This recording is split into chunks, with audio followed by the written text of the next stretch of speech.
सुप्रभात सभी दोस्तों को। Delhi current affairs plus PIB के अंदर आपका रोजाना की तरह स्वागत है। आज है 20 दिसंबर और इस वीडियो के अंदर 20 दिसंबर की परीक्षा के दृष्टिकोण से महत्वपूर्ण करंट अफेयर्स हैं वो कवर करने वाले हैं। ये आज की महत्वपूर्ण सुर्खियां हैं। आइए स्टार्ट करते हैं। सबसे पहले आज करंट अफेयर्स बहुत अच्छा दोस्तों, बहुत अच्छा करंट अफेयर्स है। आइए स्टार्ट करते हैं।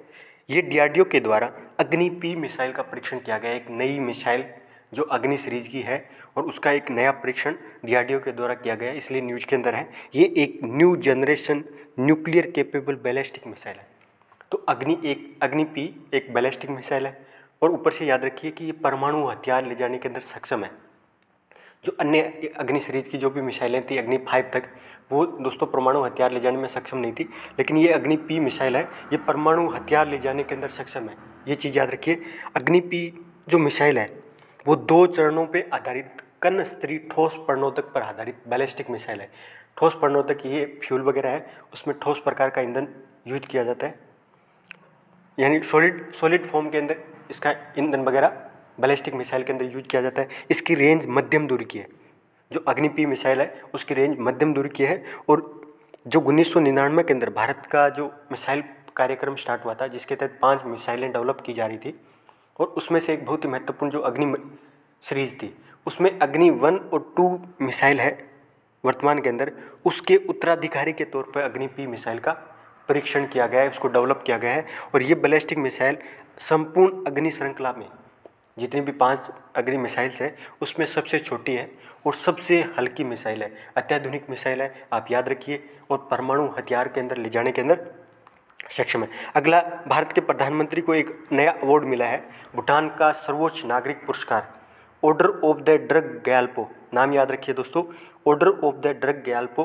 ये भारतीय प्रधानमंत्री को एक नया अवार्ड भूटान के द्वारा दिया गया है और ये भूटान का सर्वोच्च नागरिक पुरस्कार है। क्यों दिया गया है, इसके क्षेत्र वगैरह ये चीज़ें अपने को इम्पोर्टेंट नहीं है, अपने को फैक्ट के तौर पे याद रखना है, ठीक है। नेक्स्ट दोस्तों, भारतीय प्रतिस्पर्धा आयोग के बारे में बात करते हैं। आयोग पे बात करने से पहले आपको सुर्खियों के अंदर क्यों है इसलिए बता देता हूँ, क्योंकि यूएसए की जो कंपनी है अमेजोन, उस पर इसने 200 करोड़ रुपए का फाइन लगाया, जुर्माना लगाया है, जो कंपटीशन विरोधी एक डील हुई थी अमेजोन फ्यूचर डील, जिसमें कंपटीशन का उल्लंघन किया गया था, कानून का उल्लंघन किया गया था। तो उस पर 200 करोड़ रुपए का जुर्माना इस आयोग के द्वारा लगाया गया है। तो इस आयोग के बारे में पढ़ लेते हैं। इस आयोग की स्थापना 2003 के अंदर भारतीय प्रतिस्पर्धा अधिनियम 2002 के अंतर्गत 2003 में इस आयोग की स्थापना की गई थी। ये एक आयोग वैधानिक आयोग है, याद रखिए। और ये 2009 के अंदर पूरी तरीके से काम करने लगा था। स्थापना इसकी 2003 के अंदर हो गई थी 2002 के एक्ट के अंतर्गत, और 2009 के अंदर पूरी तरह से कार्य करने लगा था। और ये जो अधिनियम है, ये जो आयोग है दोस्तों, ये 2002 का जो अधिनियम है, भारतीय प्रतिस्पर्धा अधिनियम, उसके अंतर्गत विरोधी समझौते, प्रतिस्पर्धा विरोधी यानी कंपटीशन के विरुद्ध कोई भी डील वगैरह होगी कंपनियों के बीच में, या उद्यमों के द्वारा प्रमुख स्थिति का दुरुपयोग करना, यानी बहुत ज़्यादा जो पावरफुल इंडस्ट्रीज वगैरह है, पावरफुल है, जो मार्केट वगैरह के अंदर कब्जा विरोधी कोई इस तरह की गतिविधि करे, ठीक है। कब्जा के लिए मान लो एक बड़ी कंपनी है किसी फील्ड के अंदर, और वो कोई अपने प्रोडक्ट के माध्यम से, जैसे जियो ने स्टार्टिंग के अंदर फ्री के अंदर अपने को सिम वगैरह प्रोवाइड करवा के मार्केट पे एक तरह से कब्जा करने, अपनी प्रमुख स्थिति स्थापित करने के लिए एक तरह के काम किया था। तो ये इस तरह की जो चीज़ रहती है दोस्तों, ये एक प्रतिस्पर्धा विरोधी मार्केट के लिए सही नहीं है, ठीक है। तो उसको प्रतिबंध करने का काम इस आयोग के द्वारा किया जाता है। और साथ में दोस्तों, ये प्रतिस्पर्धा यानी कंपटीशन के प्रतिकूल प्रभाव डालने वाली कोई भी प्रथा वगैरह है उसको विरोध करना, साथ में प्रतिस्पर्धा को बढ़ावा देना कि ज़्यादा से ज़्यादा मार्केट के अंदर कंपटीशन बढ़े, ताकि मार्केट और ज़्यादा क्या है कि तेज गति से ग्रो करे और उपभोक्ता को हितों को नुकसान वगैरह नहीं हो। साथ में भारत के बाजार के अंदर जो व्यापार की स्वतंत्रता है वो सुनिश्चित करना, ये 4 से 5 इस भारतीय प्रतिस्पर्धा आयोग का कर्तव्य है। जो स्थापना इसकी 2002 के एक्ट के अंतर्गत हुई थी। इसके अंदर एक अध्यक्ष रहता है, 6 सदस्य रहते हैं। अध्यक्ष कोई न्यायाधीश भी हो सकता है, प्लस क्या है कि जिसको 15 साल का अनुभव हो व्यापार के फील्ड के अंदर, कंपटीशन के क्षेत्र के अंदर, तो वो भी हो सकता है दोस्तों। तो ये चीज़ याद रखना भारतीय प्रतिस्पर्धा आयोग के बारे में। अगला दोस्तों, जैतापुर परमाणु रिएक्टर महाराष्ट्र के बारे में बात करते हैं। ये महाराष्ट्र के अंदर हाल ही के अंदर केंद्र सरकार के द्वारा 6 परमाणु ऊर्जा रिएक्टर जैतापुर के अंदर फ्रांस के सहयोग से स्थापित करने को लेके सैद्धांतिक मंजूरी दे दी, यानी केंद्र की जो मंत्रिमंडल है उसके द्वारा ये परमिशन दी है कि महाराष्ट्र के जैतापुर के अंदर फ्रांस के सहयोग से ये 6 परमाणु ऊर्जा रिएक्टर स्थापित किए जाएंगे। प्रथम चरण है उसको अनुमति दी है। और ये भारत और फ्रांस के बीच में रणनीतिक साझेदारी, क्योंकि फ्रांस के द्वारा परमाणु रिएक्टर की जो भी तकनीकी वगैरह है वो ट्रांसफ़र की जाएगी, तो ये चीज़ याद रखिए। और जो प्रत्येक 6 रिएक्टर हैं दोस्तों, उसकी प्रत्येक की क्षमता है 1650 मेगावाट, यानी जो 6 होंगे टोटल, उसकी टोटल जब ये 2031 तक बन के तैयार हो जाएगा उस टाइम 9.6 गीगावाट परमाणु ऊर्जा का उत्पादन जैतापुर परमाणु संयंत्र से होगा, ये चीज़ याद रखिए। और तब ये दुनिया का सबसे शक्तिशाली परमाणु ऊर्जा संयंत्र होगा, तब दुनिया का सबसे शक्तिशाली परमाणु ऊर्जा संयंत्र होगा।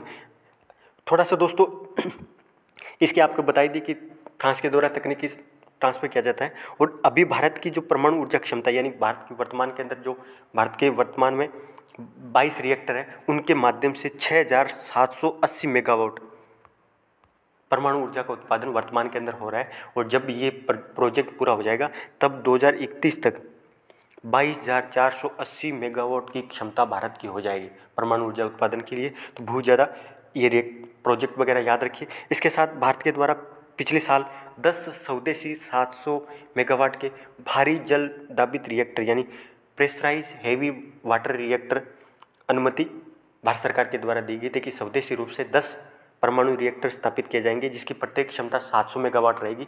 और ये प्रेशराइज हेवी रिएक्टर के अंदर प्राकृतिक यूरेनियम दोस्तों ईंधन के रूप में प्रयोग किया जाता है। लेकिन भारी जल होता है ना, भारी जल को यानी ड्यूटेरियम होता है D2O, तो इसका प्रयोग शीतलक के तौर पे काम किया जाता है। जब शीतलक हो गया, मंदक छड़ होती है ना, तो वो भारी जल के रूप में प्रयोग किया जाता है। तो ये भारत के परमाणु ऊर्जा के बारे में था। अगला दोस्तों प्रधानमंत्री कृषि सिंचाई योजना के बारे में बात करते हैं।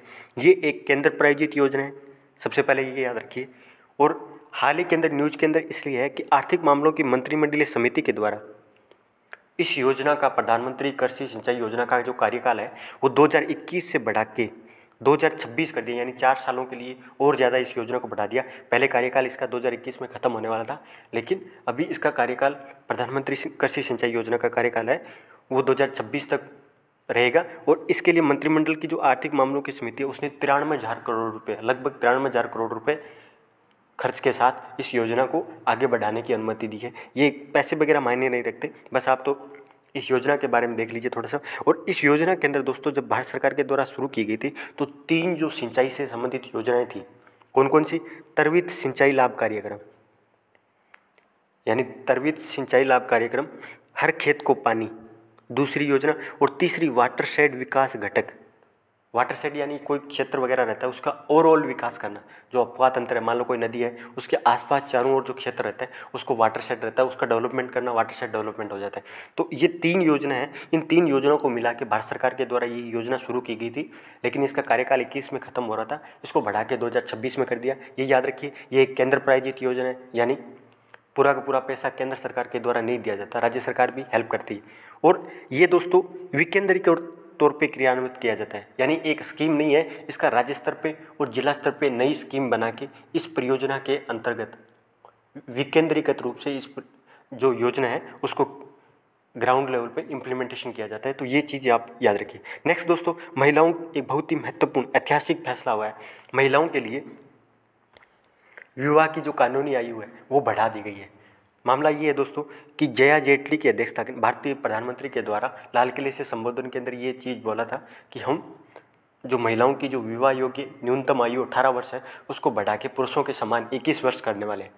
तो उसी के बाद में जया जेटली की अध्यक्षता में एक 4 सदस्यीय टास्क फोर्स का गठन किया गया था। तो कमेटी का नाम याद रखिए कि जया जेटली किससे संबंधित थी, तो महिलाओं की विवाह योग्य कानूनी आयु का परीक्षण करने के लिए इस कमेटी या टास्क फोर्स का गठन किया गया था, ये चीज़ याद रखिए। और इस टास्क फोर्स की सिफारिशों के आधार पे केंद्रीय मंत्रिमंडल के द्वारा पुरुष और महिलाओं की विवाह योग्य आयु है उसको एक रूपता लेने के प्रस्ताव को भी मंजूरी दे दी। साथ में अभी शीतकालीन सत्र चल रहा है तो उसमें एक बिल भी गया कि गवर्नमेंट लेके आ रही है, बिल भी गवर्नमेंट लेके आ रही है और संशोधन करेगी किसके अंदर? बाल निषेध अधिनियम 2006 के अंतर्गत।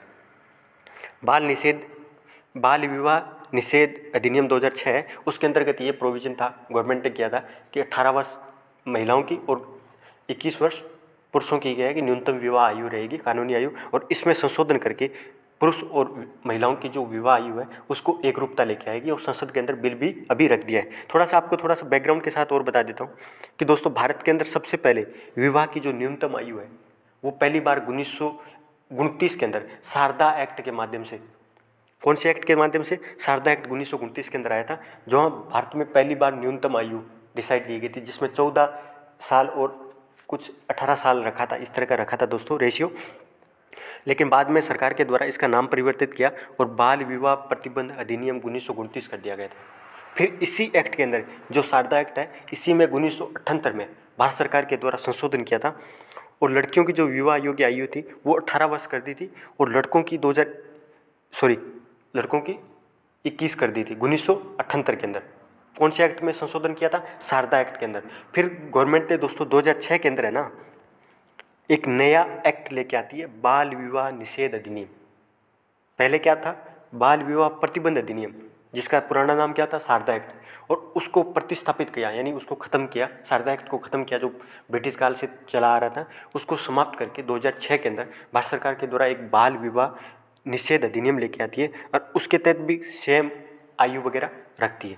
तो ये एक्ट वगैरह थे जिसके तहत ये प्रावधान किए गए थे, सिविल एक्ट वगैरह थे। तो अभी भारत सरकार के द्वारा इसी एक्ट में संशोधन करके, और कमेटी का आप नाम याद रखना। नेक्स्ट दोस्तों, यूपीआई लेन देन को बढ़ावा देने के लिए भारत सरकार के द्वारा एक प्रोत्साहन योजना स्टार्ट की है। किसके लिए? रुपए जो डेबिट कार्ड है, जो किसके द्वारा? यूपीआई, और जो रुपए डेबिट कार्ड है ये एनपीसीआई के द्वारा स्टार्ट किया गया है। एनपीसीआई दोस्तों एक अम्ब्रेला संगठन है जो भारत के खुदरा जो डिजिटल कारोबार वगैरह रहता है उसका एक संगठन है एनपीसीआई। ठीक है, तो मामला क्या है दोस्तों? भारतीय प्रधानमंत्री नरेंद्र मोदी की अध्यक्षता के अंदर केंद्रीय मंत्रिमंडल के द्वारा रुपए डेबिट कार्ड, और यानी जो डेबिट कार्ड हो गया और यूपीआई से जो 2000 रुपये तक ट्रांजेक्शन हो जाते उसके लिए लेन देन को बढ़ावा देने के लिए ये प्रोत्साहन योजना स्टार्ट की गई। यानी कि कोई भी व्यक्ति या उपभोक्ता कंज्यूमर वगैरह जब मर्चेंट के पास में, यानी व्यापारियों के पास में, जब भी दुकान वगैरह के अंदर डेबिट कार्ड यूज करके और यूपीआई करके 2000 से कम ट्रांजेक्शन करेगा तो उस पर दोस्तों एमडीआर जो शुल्क होता है, मर्चेंट डिस्काउंट रेट, ये जब भारत ने क्या नाम है डिमोनेटाइजेशन किया था तब इसको जीरो किया था। लेकिन 2019 के अंदर ये योजना वापस हो गई थी, प्रोत्साहन योजना। अब भारत सरकार के द्वारा दोबारा लेके आई है, जिसमें 1300 करोड़ रुपए का प्रावधान किया है 2023 के लिए, ताकि 2000 रुपये से कम जो ट्रांजेक्शन वगैरह है उस पर एमडीआर शुल्क देना ना पड़े। किनको? छोटे व्यापारियों, क्योंकि एमडीआर शुल्क अपन नहीं भुगतान करते। जब भी अपन कोई ट्रांजेक्शन वगैरह करते हैं तो जो पीओएस सेल के माध्यम से, तो व्यापारी वगैरह मर्चेंट डिस्काउंट रेट के माध्यम से बैंकों को पैसा भुगतान करते हैं। तो ये एक तरह से रुपए डेबिट कार्ड की ट्रांजेक्शन बढ़ाएगी, साथ में यूपीआई का लेन देन भी बढ़ाएगा, और भारत के डिजिटल क्षेत्र के लिए बहुत अच्छी चीज़ है। ठीक है, ये चीज़ याद रखिए दोस्तों। आपको थोड़ा सा एक फैक्ट के तौर पे बता देता हूँ जो इंटरेस्टिंग सी न्यूज़ है कि नवंबर के अंदर भारत के अंदर 423 करोड़ ट्रांजेक्शन हुई थी। वर्ल्ड लेवल पे सबसे ज़्यादा, चाइना को भी भारत ने पछाड़ दिया है डिजिटल ट्रांजेक्शन के मामले के अंदर। भारत में नवंबर महीने के अंदर 7.56 लाख करोड़ रुपए का ट्रांजेक्शन है वो दोस्तों डिजिटल तौर पे हुआ था। तो ये आप देख सकते हो कितना तेज़ी से भारत डिजिटल क्षेत्र के अंदर आगे बढ़ रहे हैं। ठीक है, नेक्स्ट दोस्तों, महाराष्ट्र के अंदर जो बैलगाड़ी दौड़ है, सुप्रीम कोर्ट के द्वारा बैलगाड़ी दौड़ है दोस्तों, उस पर अनुमति दे दी है। महाराष्ट्र का ये पारंपरिक खेल है, याद रखिए। मामला ये था 2014 के अंदर जब जल्लीकट्टू, तमिलनाडु का भी एक पारंपरिक खेल है, पोंगल के त्यौहार पे अवसर पर मनाया जाता है, तो प्रतिबंध लगा दिया था। उस पर बाद में बहुत ज़्यादा विरोध प्रदर्शन हुआ था, और फिर जो 1960 का एक्ट है, एक एक्ट याद रखिए, पशु क्रूरता निवारण अधिनियम 1960 याद रखिए, उसके अंतर्गत उसमें संशोधन किया गया था, और तमिलनाडु की जो पारंपरिक खेल है यानी जल्लीकट्टू, उसको परमिशन इसी एक्ट के अंतर्गत दिया था, संशोधन वगैरह किया था। लेकिन सुप्रीम कोर्ट के द्वारा जब जल्लीकट्टू को मान लो संशोधन करके अनुमति दे दी, तो सुप्रीम कोर्ट के द्वारा उसी को आधार मानते हुए महाराष्ट्र के अंदर भी पारंपरिक बैलगाड़ी दौड़ है, उसके आयोजन को अनुमति दे दी है। तो ये चीज़ आप याद रखिए। अब आपको पशु क्रूरता निवारण अधिनियम 1960 के बारे में बताता हूँ दोस्तों। ये अधिनियम अनावश्यक रूप जानवरों के साथ जो भी उत्पीड़न वगैरह किया जाता है, खासतौर से मनोरंजन के लिए, तो उसको रोक लगाना, उनको सजा का प्रावधान करना दोस्तों, ताकि जानवरों का कम से कम उत्पीड़न हो, कम से कम उनके साथ क्रूरता का व्यवहार हो। इसी अधिनियम के अंतर्गत, पशु क्रूरता अधिनियम 1960 के अंतर्गत एक बोर्ड की स्थापना भी की गई है, animal welfare board of India, यानी भारतीय पशु कल्याण बोर्ड है, उसकी स्थापना 1962 में इसी एक्ट के अंतर्गत की गई थी। और ये भी जो एक्ट के अंदर जो प्रोविजन वगैरह है उसको इम्प्लीमेंटेशन का काम करता है। ये याद रखना, ये वैधानिक बोर्ड है क्योंकि एक्ट के माध्यम से इसकी स्थापना की गई थी, ये याद रखिए। और जल्लीकट्टू के बारे में बताया था दोस्तों, ये पारंपरिक खेल किसका है? तमिलनाडु का है। और फसल कटाई के बाद में जो पोंगल का त्यौहार आता है उसके अवसर पे होता है। एक खम्बाला भी याद रखिए। ऐसे तो बहुत ज़्यादा पशु से संबंधित बहुत सारे देश के विभिन्न भागों के अंदर, जैसे ऊँट दौड़ है राजस्थान के अंदर प्रचलित है, डॉग फाइट हो गया, मुर्गे वगैरह की जो फाइट वगैरह होती है, बंदर फाइट वगैरह, ऐसे बहुत सारी क्या है फाइट वगैरह होती है। तो खम्बाला याद रखिए दोस्तों, कर्नाटक, जो उत्तरी कर्नाटक है वहाँ पे कीचड़ के मैदानों के अंदर जो भैंस वगैरह है उनकी रेस होती है, ठीक है। तो ये खम्बाला याद रखना। खम्बाला क्या है? ये कर्नाटक का पारंपरिक खेल है, ठीक है। नेक्स्ट दोस्तों, एक वन लाइनर करंट के तौर पर जल्दी जल्दी देख लेते हैं। सबसे पहले प्रधानमंत्री मोदी के द्वारा सरयू नहर नेशनल प्रोजेक्ट, ये जो अयोध्या वगैरह है वो कौन सी नदी के किनारे बसा? हाँ, सरयू नहर। तो सरयू नहर नेशनल प्रोजेक्ट है वो कहाँ पे प्रधानमंत्री के द्वारा उद्घाटन किया गया था? उत्तर प्रदेश के बलरामपुर के अंदर। तो उत्तर प्रदेश में सरयू नहर नेशनल प्रोजेक्ट याद रखिए दोस्तों। और इस प्रोजेक्ट जब कंप्लीट हो जाएगा तो इस प्रोजेक्ट के अंतर्गत 14 लाख हेक्टेयर जो कृषि भूमि है उसको इरिगेशन सिंचाई की सुविधा प्रदान करने के साथ साथ इससे 29 लाख जो फार्मर है, जो उत्तर प्रदेश के जो किसान वगैरह हैं, वो इस प्रोजेक्ट से फायदे में होने वाले हैं। तो एक बहुत बड़ा प्रोजेक्ट है, तो इसलिए अपने को याद रखना जरूरी है कि ये प्रोजेक्ट कहाँ पे? सरयू नहर नेशनल प्रोजेक्ट, ठीक है। नेक्स्ट दोस्तों, एक और फैक्ट याद रखिए कि फर्स्ट एवर नेशनल लेवल की यानी राष्ट्रीय स्तर की खेलो इंडिया वुमेन हॉकी लीग, खेलो इंडिया वुमेन हॉकी लीग है, पहली बार देश के अंदर कहाँ आयोजित हो रही है? नई दिल्ली का जो स्टेडियम है, मेजर ध्यानचंद नेशनल स्टेडियम है, वहाँ पे पहली बार राष्ट्रीय स्तर पर खेलो वुमेन हॉकी लीग है उसका आयोजन किया गया है। ये फैक्ट के तौर पे याद रखिए। और इसी के साथ आज की करंट अफेयर समाप्त होती है दोस्तों। मेरी आपसे रिक्वेस्ट है कि मैं आपके लिए रोजाना लेके आ रहा हूँ, तो आपका फर्ज ये बनता है कि इसको ज़्यादा से ज़्यादा शेयर करिए दोस्तों। और यदि आपको पिछले 6 महीने का करंट अफेयर्स कवर करना हो, जल्दी जल्दी कोई एग्जाम जैसे वीडियो के एग्जाम वगैरह आ रही है या और कोई जल्दी सी एग्जाम है, तो उसमें यदि कवर करना हो तो मैंने 6 महीने का जो करंट अफेयर्स है वो इन दोनों मैगजीन के साथ में कवर करवाया। नवंबर और दिसंबर महीने की जो अंतर्राष्ट्रीय क्रोनोलॉजी है उसके साथ मैंने सारा का सारा पिछले 6 महीने का सारा सेक्शन कवर किया दोस्तों। तो आप देख सकते हो। आप सभी का धन्यवाद।